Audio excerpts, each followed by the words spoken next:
Welcome back, everyone, to another episode of the Legends Never Die podcast. This is your host, Hunter Furjay, alongside co-host Matt. What up, Matt? We're back in. A lot of sports talk to get to today. Yeah, I'm ready to get into that Game 5. All right, guys, we'll start it with NBA like usual. Right now, we got the finals going on, as everyone's well aware. Tons of news there. Then we had UFC 238 we'll go over. NFL season's less than 90 days away. Ramping up time for that. MLB's in full swing. Get it? Full swing. But we'll start it off with NBA there. That Game 5 recap.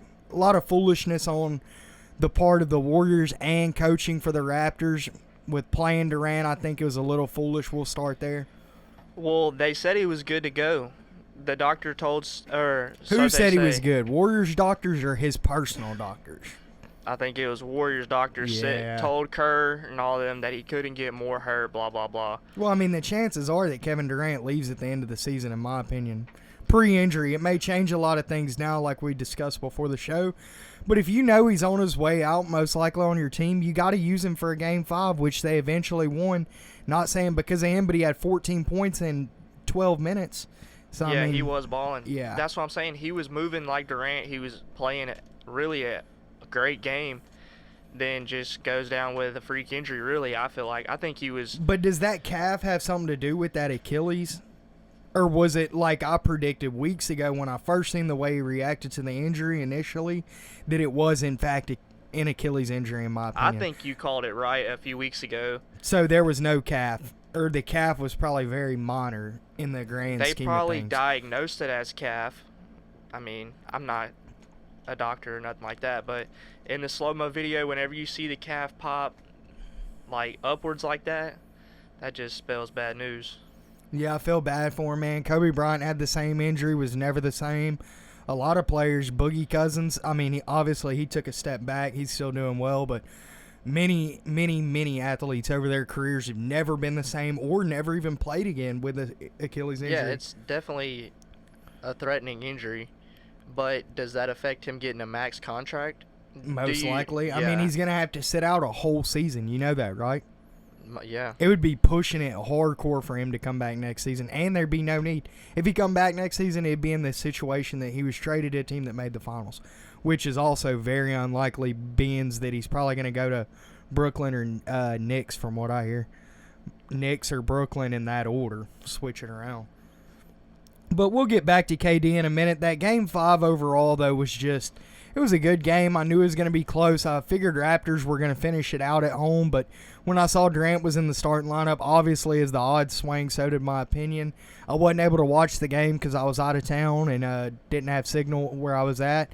But it was a good game from what I'd seen recap-wise. Did you watch it, and what did you pull from it? Yeah, I watched it. I just want to point out that the spread for that game was +1 Raptors. Was it? Yeah. So it pushed. Yeah. How are the odds makers so damn good, dude? Speaking of that, I had a bet the other day. I had Kawhi over 30.5 points. Kawhi hit 30, so it went under by a half point, 1 point. So I missed that bet. And then the other night I also had a bet which hit Warriors team total 107, and they hit 108 off free throws and junk time. So it's so crazy how these artificial intelligence and these analytics makers, these odds makers, quote unquote, which are really just computers, I think, make these odds. It's unbelievable. But like you said on Game 5 there, eventually it was 106, 105 Warriors? Yeah. The Raptors had a 6-point lead with about 3 minutes to go. We're really pushing the momentum of the game. It looked like they were just going to close it out. They trailed most of the game, didn't they? Yeah. And they trailed all the way up until that point. See, I didn't get to watch the game. I just watched the recaps. So I wasn't. But coach for the Raptors, Nick Nurse, calls a timeout, completely kills the momentum. Come out of the timeout, Warriors score 9 straight points, 3 straight threes. To win it. To take the lead. Wow. And then another series of events after that. But really, the Raptors never got the lead back. And I saw the final shot was given to Kyle Lowry. Not sure why. I saw they pulled up for a double team on Kawhi. Kicked it to Van Fleet in a hurry. frantic type pass over to Lowry, and he freaking looked like he airballed. They said it got blocked, but I didn't see shit. I don't know.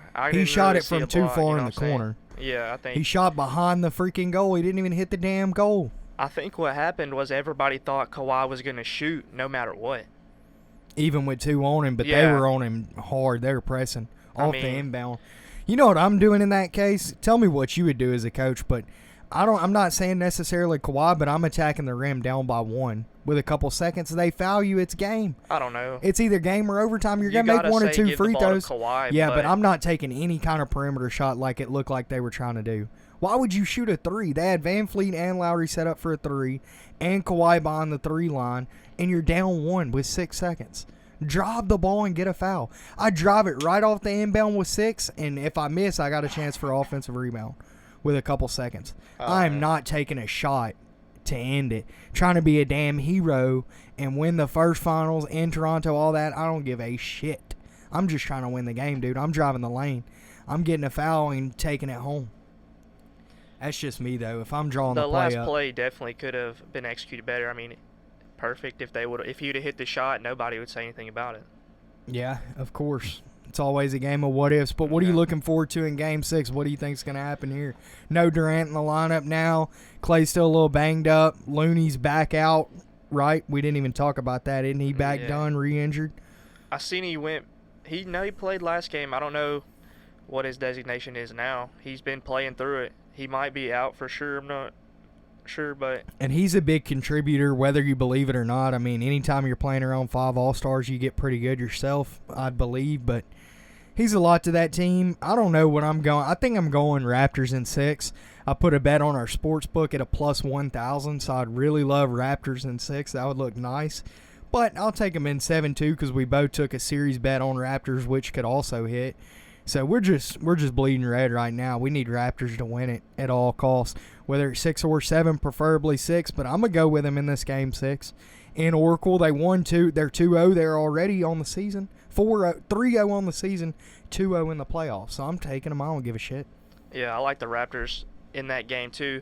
I want to see how Curry and Clay are gonna bounce back. They looked really gassed at the end of Game 5, and you've seen how Curry played in Game 4 after an amazing Game 3. Can they keep it up? I know they got the energy. I mean, KD going down, they're going to be playing just...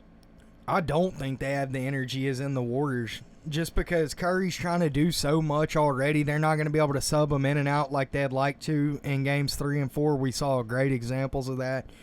So I'm riding Toronto, dude. Whether it's 6 or 7, it's a wrap. With no Durant, it's a wrap. It really is. I'll be looking back saying that next week. Them damn Warriors, them damn Raptors blew a 3-1 lead. Warriors freaking defied the odds and did it again. I'm going to be pissed, but let's hope not, guys. Let's go Raptors. Let's go. Let's go North. Anything else on that game? No, that's it. So, for sure, Kawhi or Curry's your finals MVP. Depending on who wins it, I'd imagine it's going to be Kawhi 100%. But a team effort. Will Kyle Lowry, here's a good question. I always like to throw a question at the end of a topic or a game. Will Kyle Lowry, with a ring, be a Hall of Famer? At first glance, you think no, but 5 All-Stars in this generation full of guards that have been so good, he's had 5 All-Stars and a ring. You know, every other player with at least 5 All-Star games and at least 1 ring are in the Hall of Fame. So is he a Hall of Famer, Kyle Lowry? Yeah, he's not even done. Yep, I believe so. And I believe if Toronto wins, the odds flip in their favor of retaining Kawhi Leonard. I think there's somehow, some way he'll stay. Maybe Drake will build him a house right beside his new one he's building and convince him to stay. But let's just hope. Let's hope Kawhi remains in Toronto. I know you'd love to see him go to the Lakers, you and all the other 99,000 fake Lakers fans. I'm not a Lakers fan. The whole fan. podcast crew, fan. goddamn fake-ass Laker jerseys. Dusting out, probably wearing a LeBron jersey right now. But all right, guys, we'll kick it into the next topic of NBA. We'll keep it in the same sport for now. We got the NBA draft June 20th. That's next week. Can't wait. We know Zion's going right here a couple miles down the road to NOLA. Can't wait for that, but what NOLA's going to do outside from that is what we're all waiting to see. Yeah, I'm looking for a trade, really. I'm foreshadowing a trade involving that 3rd or 4th overall pick. I think that the Knicks and the Lakers are definitely front runners. Listen to this, what I read right before. Rich Paul, his agent from Clutch Sports, we all know, also LeBron's agent, biggest sporting agency in basketball, blah, blah, blah. A lot of collusion there, if you ask me. Trump would be very disappointed in this. But from what I hear, Boston has made an offer, and the Lakers both have made an offer this week, both compelling offers, including all-star, current all-stars. So that'd be, I guess, like Ingram, Kuzma from Lakers. Lonzo Ball's not a damn all-star. His dad ain't either. And then Tatum, somebody like that from Boston. And Boston's pitch is going to be to try to retain Kyrie Irving, which I don't think is going to happen no matter who they get. But Rich Paul, Davis's agent, said that if he goes to Boston, it is for a 1 year. That's it. He wants to be a Laker. He said if he goes to Boston, he didn't say nothing about the Knicks. But he said if he goes to Boston, it's a 1 year deal and he's going to LA in free agency. So no matter what, Lakers inevitably in the next few years, if not the next few days, will have LeBron James and Anthony Davis. And going to win the damn NBA championship, 100% guarantee you. Isn't that crazy how much power the players have now? Yeah, he can just say, no matter what, I'm doing this, and then I'm doing this. Well, he's a free agent, man. Once the money stops mattering to him, because I mean, the money, I respect Davis for that.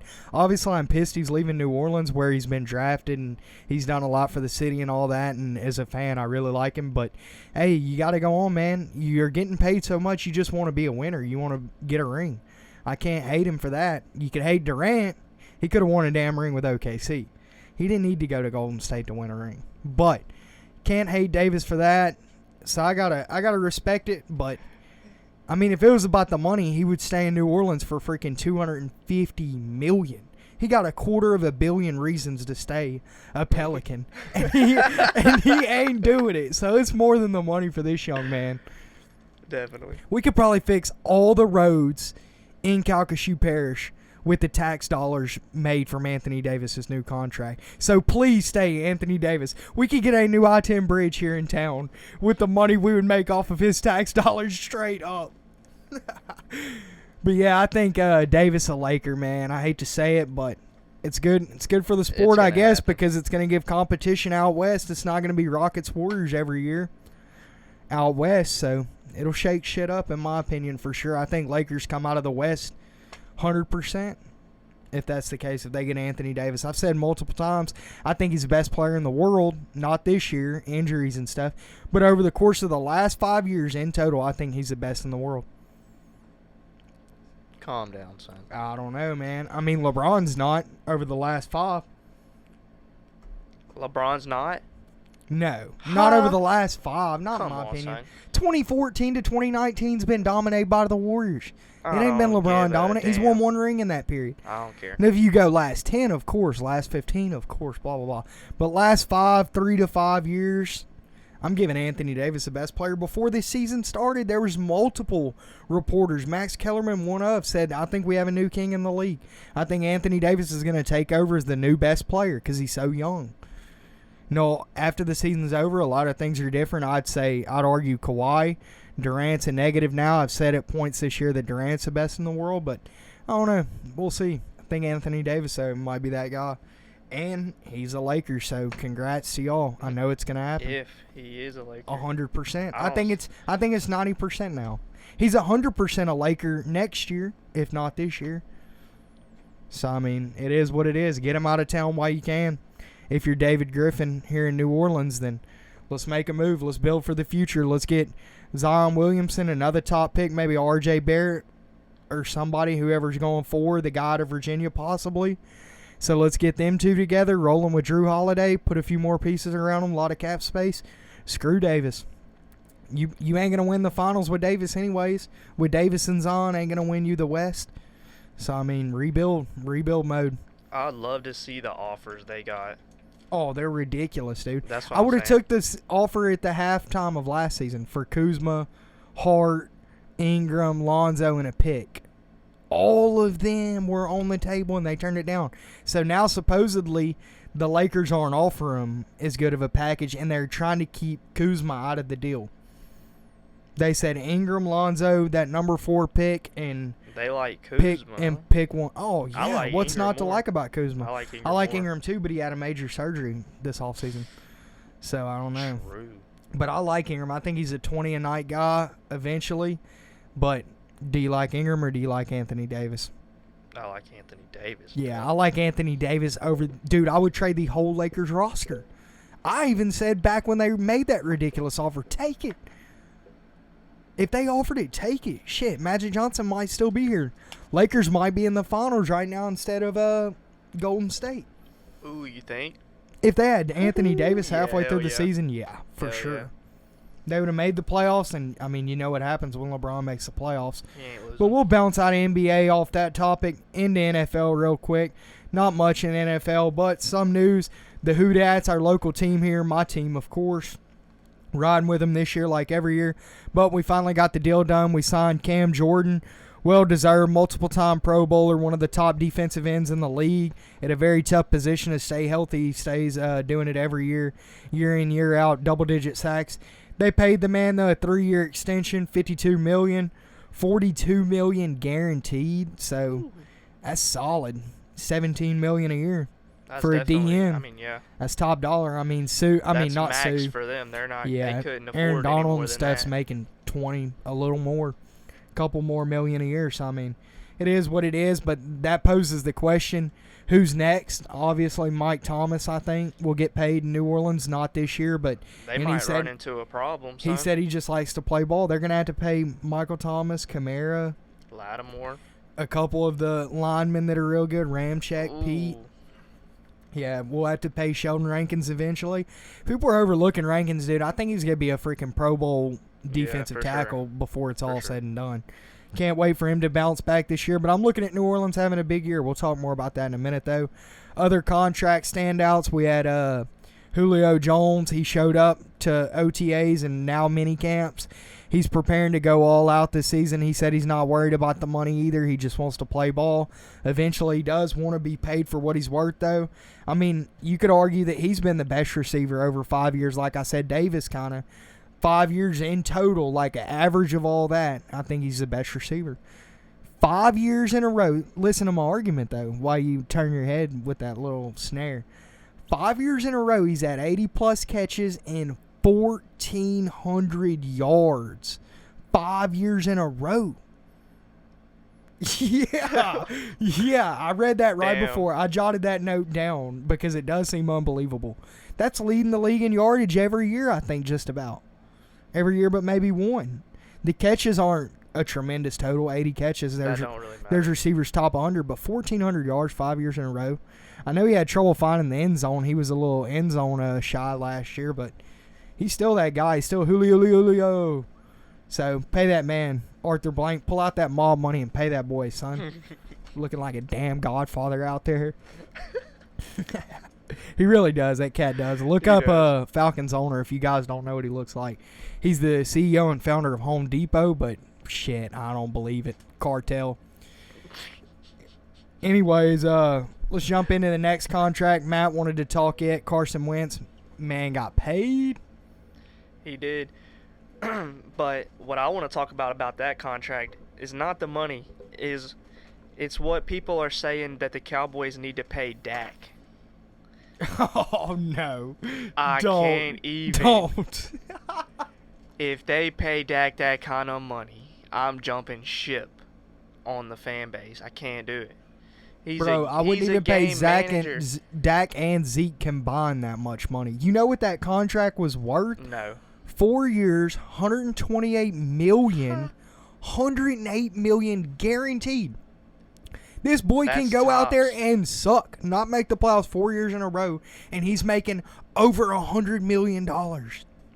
Yeah. He's a little injury prone for that, don't you think? Yeah, $66 million guaranteed. Do it signing. He's going to sign the check for $66 million. Torn Shit. ACL, then last year can't play.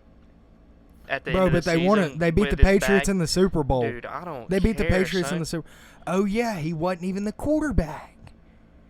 Oh yeah, How could I forget? I mean, but he was having an MVP-like season that year. But was, He would have won the MVP if he wouldn't have tore his ACL week 16. Would he have won the damn Super Bowl, though?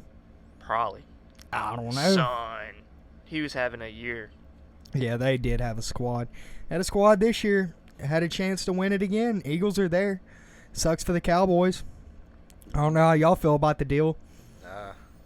Y'all need to worry about them saying that shit about Dak, though, because that is freaking out of this universe. They're living in a whole nother world with other types of aliens playing football or something. He did a lot better towards the end of the season. Whenever they got Cooper, it opened a lot of things up, but their offense still one-dimensional, I think. Everything runs through Zeke. Stop Zeke, you stop the Cowboys from scoring. Then Dak misses a lot of wide-open throws. I watched almost every game last year, and there would be times where he got somebody streaking down the sideline wide open, overthrows him. He's got a freaking noodle arm, bro. I mean, that's just unacceptable, really. I mean, I like him. Obviously, he's local, You're not Sulphur, perfect, 10 minutes. If from he's 10 minutes open down the road. I've worked jobs with his alleged uncle, Dak Prescott.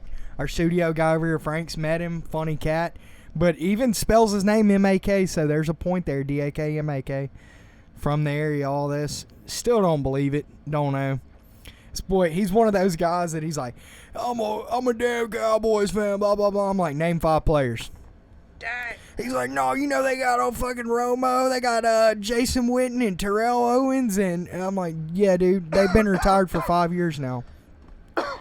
But anyways, what else we got in NFL? That's about it on contract talk. Ready for season to start up. We're not going to get too deep into it each week. We will as it progresses. We'll talk fantasy.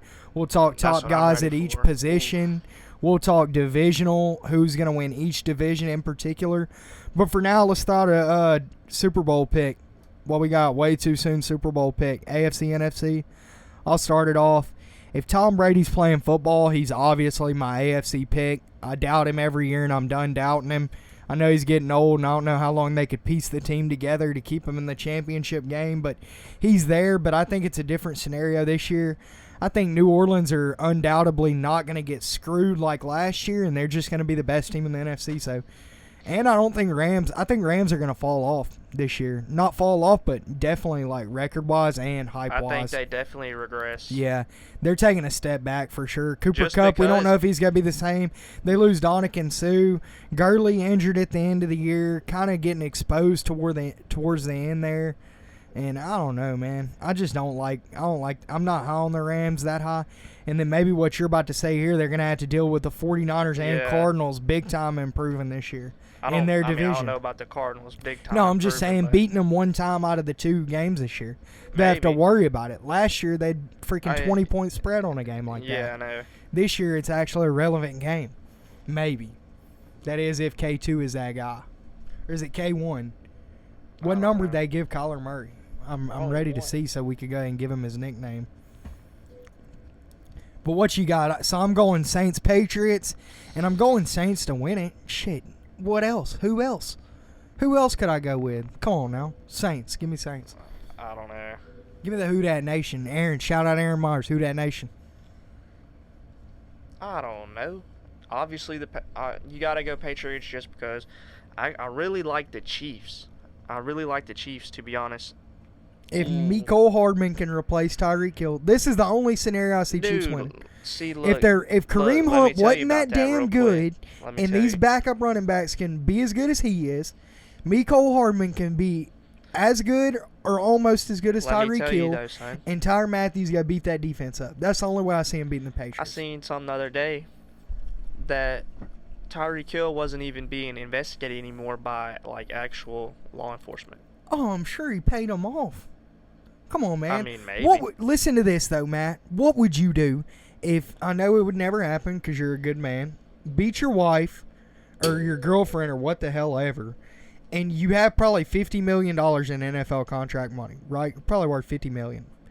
One of the best receivers, a Pro Bowler, and you have a bright future, a championship caliber team, and you're the best receiver, one of the best players on the team.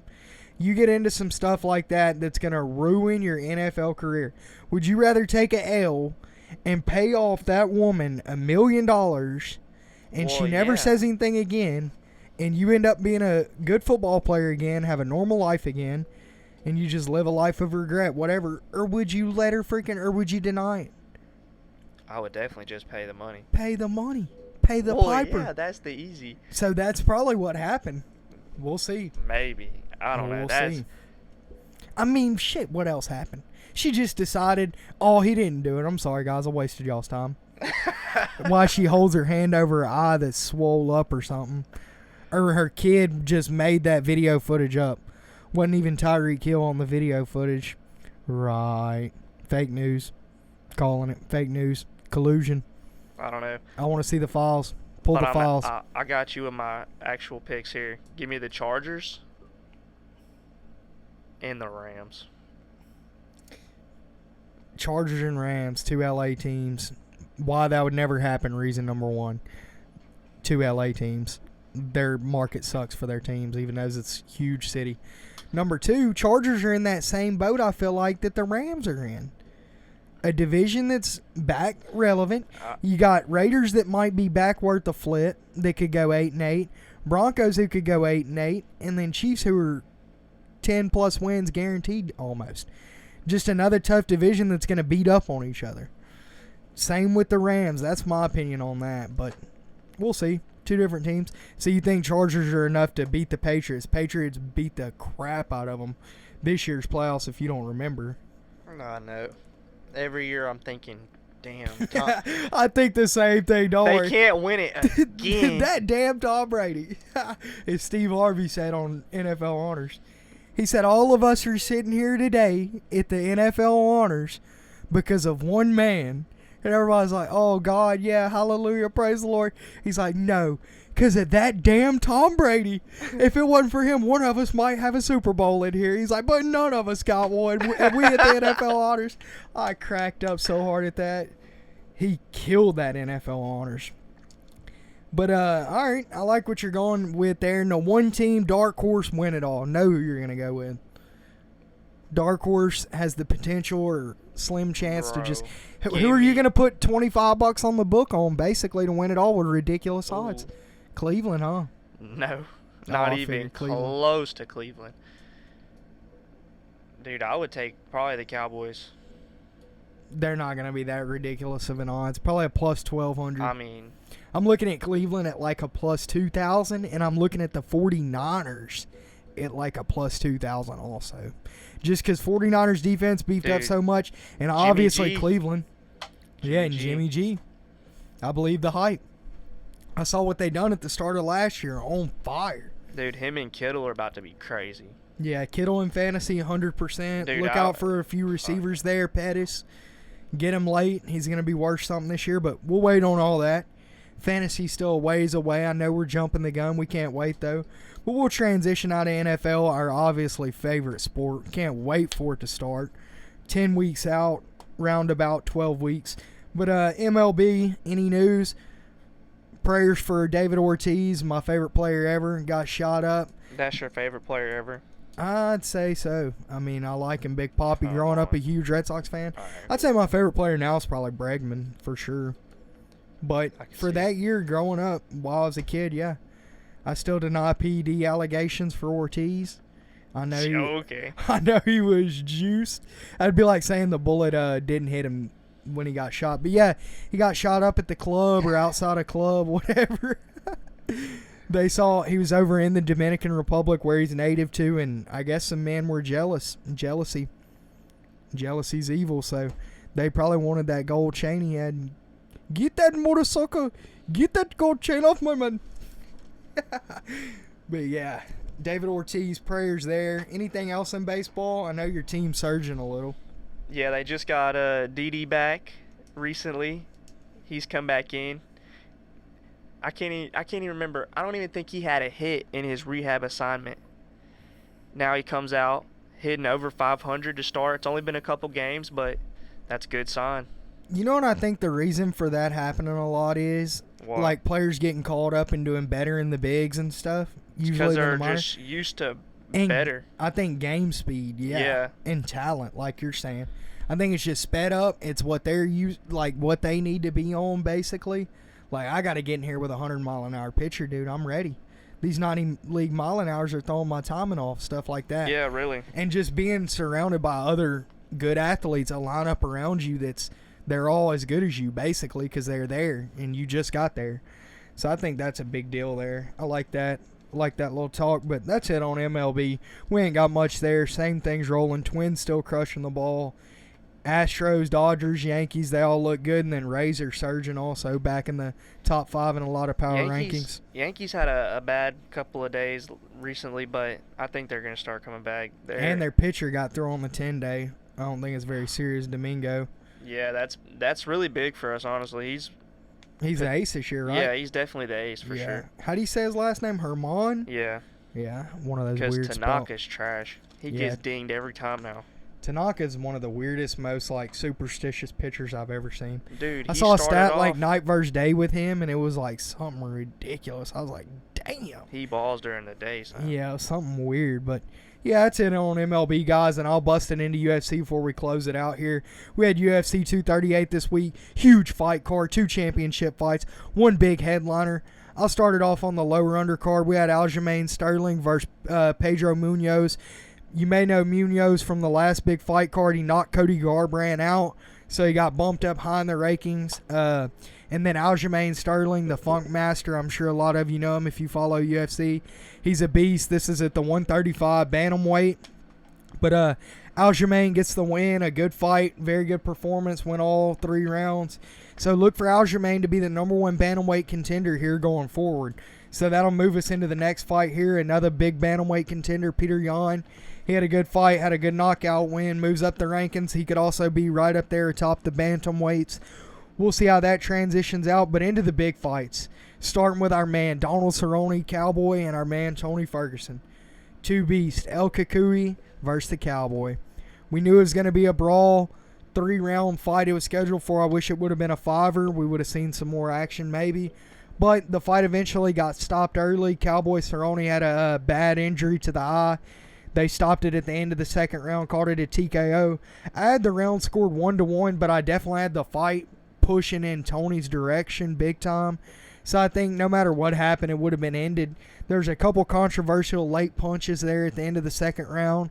A lot of fans were upset over, but Cowboy said that's not why his eye was swole up. He would have he wasn't upset with the decision, but he did want to continue to fight. So did Tony. Tony wanted him to let him continue, but I mean he had one eye swollen shut, so I don't think that could have went down like that. So that's big for Ferguson, 12-fight win streak. That puts him into position undoubtedly for a title fight with the winner of Khabib and Poirier. 100%. If they don't give Tony the title fight at this point, it's straight murder. UFC and Dana White are getting away with murder. He has murdered the whole 155 division, 12 straight wins. He's beat everybody but Khabib, but Conor, because they won't let him fight him. After seeing all the bloody fights he's been in these last few, you've got to throw him into there with Khabib or Poirier. I think it's going to be Khabib, but we mentioned that fight last week. That's not all the way till UFC 242 in September, which isn't too far, but Tony can go ahead and start training for Khabib, I'd say. And then we moved it up from there. We had the women's bantamweight 125 championship. Bullet Valentina Shevchenko kicked some ass, knocked Jessica out first round with a head kick. She was a minus 1,600 favorite on the book, so it was obvious they can't throw a girl in there bad enough to stand a chance with Shevchenko. I think she's going to hold that belt for a very long time, or she just needs to move up to 135 and fight Amanda Nunes. Why not? It'd be a super fight. That's the best 2 women in the world, so let's do that. Let's see that happen. Let's see Shevchenko and Nunes, please. I'm saying it here on the podcast first. It's going to happen. And then up to the championship fight. We talked a lot before it started. Henry Cejudo talked a big game, went in there and backed it up. Good first round for Moraes. He had some leg kicks working. He heard that Cejudo had an ankle injury pre-fight and training camp. A little leakage got out. Cejudo looked a little rusty, but second round went his way. As a top elite level wrestler that he is, he went in there and did his thing, got it to the ground, mounted Moraes up, and then bounced his head off the canvas, as McGregor would say. Beat the fuck out of that young man. The refs couldn't have stopped it quick enough. They let it go couple extra punches than I would have. because he really was getting worked. It was just punch, elbow, hammers, all from the top mountain. You guys know how bad that is. Straight head bouncing off the canvas. So Cejudo, once again, I'm going to bring it back up now that he did what he said he was going to do and won the 135 strap. He's now the 2-weight world champ, double champ, 4th one in history, and an Olympic gold medalist. Is he the best martial artist in the world? Hard to put him over people like Jones and Cormier. The only 2 ahead of him now, Jones, Cormier, and Khabib on the pound-for-pound list. Cejudo's 4th now. But I don't know, man. Might be the best mixed martial artist ever with that combination. Cejudo, he's the triple champ. He's labeled himself that now as the triple champ. 2 weight classes and a gold belt. And he said he's going to be the 4-time champ if Frankie Edgar beats Max Holloway. Frankie Edgar beats Max Holloway in the featherweight title. Cejudo said he will move up to 145 and rip that belt off of Frankie Edgar's waist. He said, I will destroy Frankie Edgar. And I think he will. Frankie Edgar's the training partner for Marlon Moraes, who he just whoops ass. And Frankie Edgar was talking that trash. But I don't think that's going to happen because Frankie Edgar's not going to get past Max Holloway. Let's be real. That's just not going to happen. But that's really it there. So look for Cejudo, pound for pound champ. I mean, one of the best in the world, 2 belts now. Who's he going to fight next? Ain't nobody whooping this man at 135 or 125. Cody Garbrandt can come back. Dominic Cruz has talked about coming back. Uriah Faber don't stand a chance in hell. TJ Dillashaw's freaking putting cow shots up his ass. Freaking steroid juicing. Nobody's taking this man Cejudo for a while. So he's here to stay. If he moves up to 145, I'm tripping. Even if he lost a good fight to Max Holloway, I would still think he was unreal for trying to go after 3 belts. So Cejudo in the future, he's that guy. And that's really it. In the next few weeks, we'll go into International Fight Week, first week of July. It'll be the best UFC card, no doubt, of the year. John Jones, Ben Askren. We got tons of huge fights on that card. But we'll get more into it next week, and we'll wrap it up there, guys. But before we go, we'll give a quick shout-out to our sponsor, Legend Gear and Apparel. Go check them out at legendgear.co. We have a new machine, a couple new machines that we're going to be making around the T-shirts in-house. Those are going to go on pre-sale. You have a couple of different color options, size options, all that. You could text me or check out the any of our social media's messages on there to find them. But yeah, guys, other stuff on the site, watches, ties, belts, all kinds of good stuff. Sunglasses for the summer. Just go check them out over there and use the discount code LND10 for 10% off. That was legendgear.co. And like, subscribe, follow the YouTube channel, whatever, on all platforms. You can find us on YouTube, SoundCloud, Apple Podcast app, all under Legends Never Die Podcast, and Instagram and Facebook at Legends Never Die Podcast 1. So go check them out and keep watching the videos, and we'll see y'all next week. We'll be a family. Why you gotta be so